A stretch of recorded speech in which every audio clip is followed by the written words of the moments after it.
2. The Roman Influence. The Romans bodily took over Greek culture, putting representative government in the place of government by lot. And presently this change favored Christianity, in that Rome brought into the whole Western world a new tolerance for strange languages, peoples, and even religions. Much of the early persecution of Christians in Rome was due solely to their unfortunate use of the term kingdom in their preaching. The Romans were tolerant of any and all religions, but very resentful of anything that savored of political rivalry.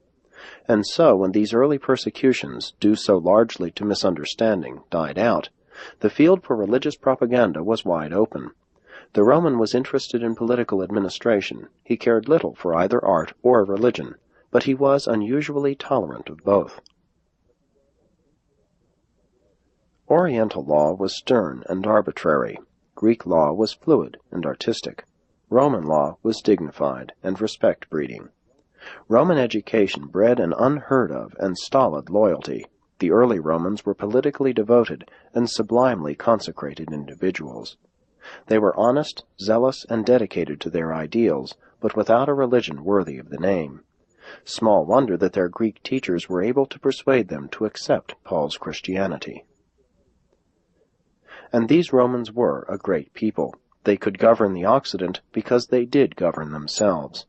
Such unparalleled honesty, devotion, and stalwart self-control was ideal soil for the reception and growth of Christianity. It was easy for these Greco-Romans to become just as spiritually devoted to an institutional church as they were politically devoted to the state. The Romans fought the church only when they feared it as a competitor of the state. Rome, having little national philosophy or native culture, took over Greek culture for its own and boldly adopted Christ as its moral philosophy. Christianity became the moral culture of Rome, but hardly its religion in the sense of being the individual experience and spiritual growth of those who embraced the new religion in such a wholesale manner. True indeed, many individuals did penetrate beneath the surface of all this state religion, and found for the nourishment of their souls the real values of the hidden meanings held within the latent truths of Hellenized and paganized Christianity. The Stoic and his sturdy appeal to nature and conscience had only the better prepared all Rome to receive Christ, at least in an intellectual sense. The Roman was by nature and training a lawyer. He revered even the laws of nature. And now, in Christianity, he discerned in the laws of nature the laws of God. A people that could produce Cicero and Virgil were ripe for Paul's Hellenized Christianity.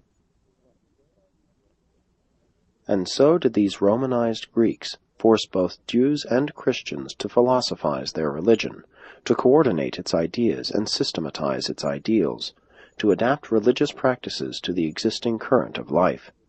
And all this was enormously helped by the translation of the Hebrew Scriptures into Greek, and by the later recording of the New Testament in the Greek tongue.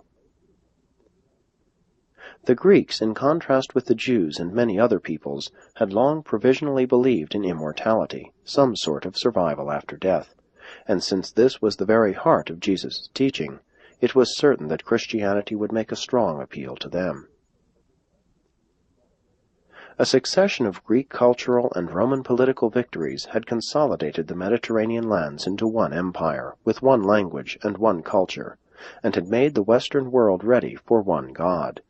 Judaism provided this God, but Judaism was not acceptable as a religion to these Romanized Greeks. Philo helped some to mitigate their objections, but Christianity revealed to them an even better concept of one God, and they embraced it readily.